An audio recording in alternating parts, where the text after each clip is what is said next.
आज हम बात करेंगे एक ऐसे कौम के बारे में जिसका इतिहास महाभारत काल से है। हम बात करेंगे एक ऐसे कौम के बारे में जिसने कनिष्क और महिरभोज जैसे महान राजा हमें दिए।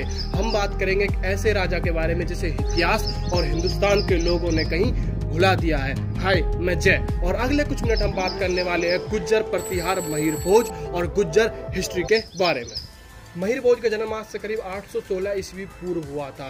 इनके जीवन की कहानी की शुरुआत एक ट्रेजेडी के साथ शुरू हुई थी। जब ये 16 साल के थे तो इनके पिता रामभद्र की मृत्यु हो गई और दूसरी तरफ अरब के लोगों ने इन पर हमला कर दिया, पर इन्होंने डरे नहीं, ना इन्होंने गिव अप करा। कहा जाता है कि जिनका दिल पत्थर का होता है वो कभी भी गिव अप नहीं करते, और 3 लाख की मामूली सी सेना के साथ इन्होंने अरब से मुकाबला करा और उसको जीता भी। इनके पिता ने हमेशा इन्हें एक बात सिखाई थी कि युद्ध हमेशा शक्ति से नहीं बुद्धि से जीते जाते, और इसीलिए इन्होंने सबसे पहले अपनी सेना का आधुनिकीकरण करा, अपने सेना का बल बढ़ाया। माना जाता है कि इनके टाइम में इनके पास 36 लाख सेना थी, जो चारों दिशाओं में 9-9 लाख सैनिक होते थे और हिंदुस्तान की सीमाओं की रक्षा करते थे।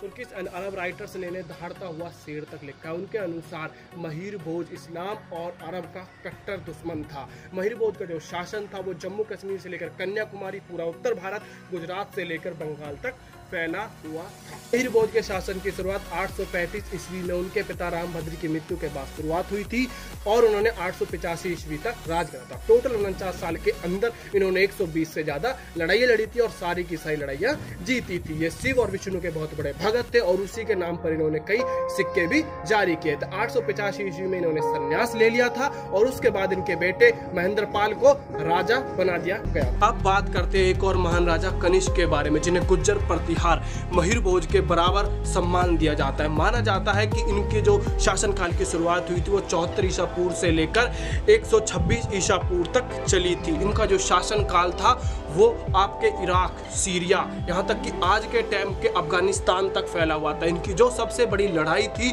वो हुई थी चाइना के साथ। पहले युद्ध में ये हार गए थे, पर उसके बाद इन्होंने आधे से ज्यादा चाइना पर अधिकार कर। कनिष्क की तारीफ तो पूर्व प्रधानमंत्री अटल बिहारी वाजपेयी भी करते थे। एक बार वो अफगानिस्तान के दौरे पर गए थे। उन्हें जिस होटल में ठहराया गया था उस होटल का नाम कनिष्क था।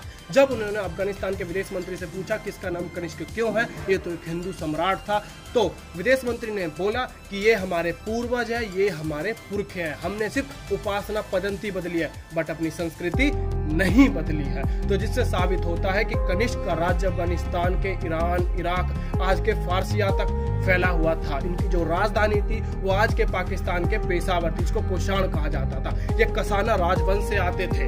कनिष्क के बाद हम आते हैं 1857 पे। जैसे कि आप सब लोग को पता है कि 1857 में एक बहुत बड़ा विद्रोह हुआ था। ये विद्रोह क्यों हुआ था कि जो अंग्रेजों के कारतूस थे उन कारतूसों के अंदर गाय और सुअर की चर्बी यूज करी गई थी, जिसके कारण एक विद्रोह उठ गया था। आप जानते हैं इस विद्रोह को किसने उठाया था? इस विद्रोह को उठाया था एक गुर्जर सैनिक धन सिंह जी ने।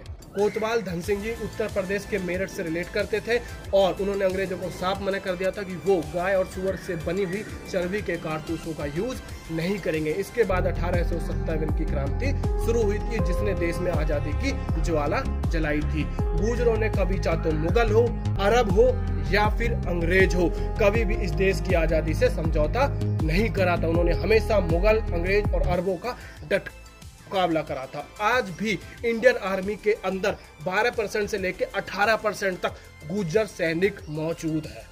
आज के टाइम में जो गुर्जरों की सबसे ज्यादा पॉपुलेशन है वो राजस्थान, मध्य प्रदेश और दिल्ली एनसीआर के अंदर है। माना जाता है कि जम्मू कश्मीर के अंदर जो बकरवाल समाज है वो भी गुर्जर जाति से ही सपोर्ट करता है। गुर्जर सबसे ज्यादा पाकिस्तान, हिंदुस्तान, नेपाल और अफगानिस्तान में पाए जाते। कुछ गुर्जर धर्म की रक्षा के लिए सिख भी बने। जब गुरु गोविंद सिंह ने भरी सभा में 5 सिर मांगे थे और जिन्हें सिख बनाया था उनमें पहला जाट और दूसरा गुर्जर जाति से। कहा जाता है कि गुरु गोविंद सिंह की जो माँ थी वो भी एक गुर्जरी थी। तो गाइस, ये था गुर्जरों का इतिहास। अगर ये वीडियो से आपको नॉलेज मिलती है, वीडियो आपको अच्छी लगी है तो वीडियो को कमेंट करो, शेयर करो, लाइक करो और हमारे चैनल को सब्सक्राइब करो। जय हिंद।